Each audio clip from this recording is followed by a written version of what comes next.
Now we got part 2 of my Batgirl retrospective videos. And issue 37 marked the end of Kelly Puckett, Damian Scott run. And the next creator to take over really had kind of an important job because they needed to keep the book running. Because Cassandra Cain was basically a new character and a secondary character in the lineage of Batgirl. So momentum needed to be kept going. People needed to have something built off of what the original creators did. Unfortunately, Dylan Horrocks really didn't quite do that.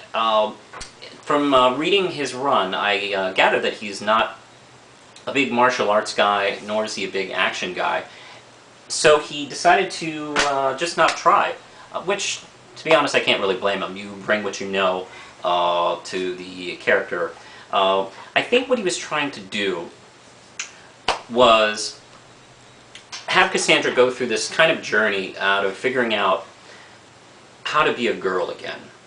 Because she never really was. She was always an assassin first, from birth. So I guess that would be a take that would make sense. Except for the fact that she never knew anything else but that. So being a girl or being girly would seem kind of alien to her. And I do think he sometimes played that right and sometimes didn't. But I mean, the cover definitely does. The cover of his first issue, issue 39, definitely does kind of show where he's going with this, with her looking at a bikini, wondering what the fuck. The first artist on for this book was Adrian Sabar, and Adrian Sabar was the first of several. Horrocks unfortunately never had a steady artist to work with, which is also a bad sign in a DC series.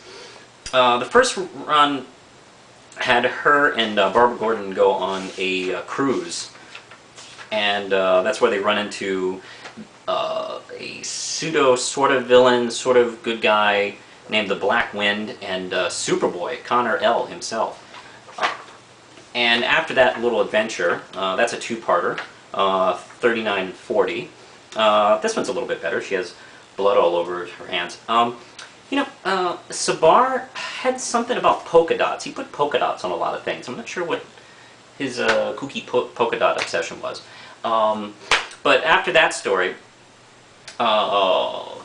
we're left with the possibility of a romance with her and Superboy, of all things. I don't know how many remember. I mean, people mostly know that he's been flirting around off and on with Wonder Girl, but there was a brief moment where he was thinking about Cassandra, which is interesting. And this is also, by the way, where the James Jean covers start, which was actually the best thing about the Horrocks run, was James Jean did a lot of the covers. And the Batgirl issue, she takes a train to Kansas to see Superboy, and they fight an alien monster together. It was a weird mix, but it was interesting to see her hanging out with Superboy, and I think she also appeared in a Superboy comic too. So around this guy, she was kind of encountering things that she really normally doesn't. Also, my problem with James Jean's fight sequences is he didn't really seem to really write good fights. A lot of her fighting seemed to be her like dodging and and not systematic dodging like she was dodging bullets all the time in the Damian Scott work. It was more like flipping around, like a fucking gymnast or something. But the James Jean covers were just beautiful. He did some magnificent work right here. Unfortunately, Horrocks really liked this character, Dr. Death. He wanted to make Dr. Death the villain. It's like, like Judd Winnick's Soldier villains. Like, I took, hey, Dr. Death, okay, I got my villain. It just took 2 seconds. Oh, here's an issue where she puts on Barbara Gordon's costume. Just playing around with the image. And this James Jean cover's kind of nice here, as well as this one. It's actually my favorite one. I think that's really nice. And then we had the issue where she took on Batman, which celebrated the 50th issue, and where she needed to prove herself that she wasn't off balance. And Rick Leonardi took over as penciler for a brief time during these issues.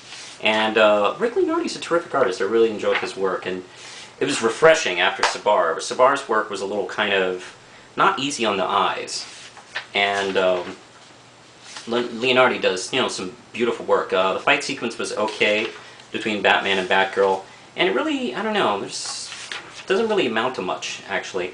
Although, it does seem like she's sort of seeking out another father in Batman. So, in a way, that Barbara Gordon and Batman have sort of become her adoptive parents during the course of these issues.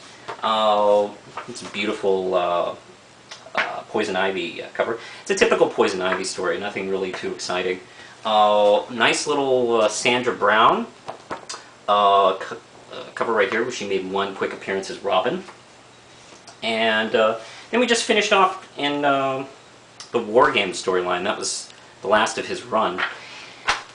To sum up, there were some interesting things he tried to do with the book, but I just don't gather that he really got the character as much as, of course, the creators, or Chuck Dixon, who did a lot of fill-in work, who I think did really great work with the character. And I guess he did his best, but the book for me kind of like fell in quality during this period. I'd give his run 3 round chips.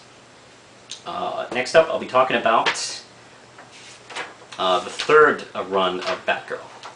Push the button, Lindsay.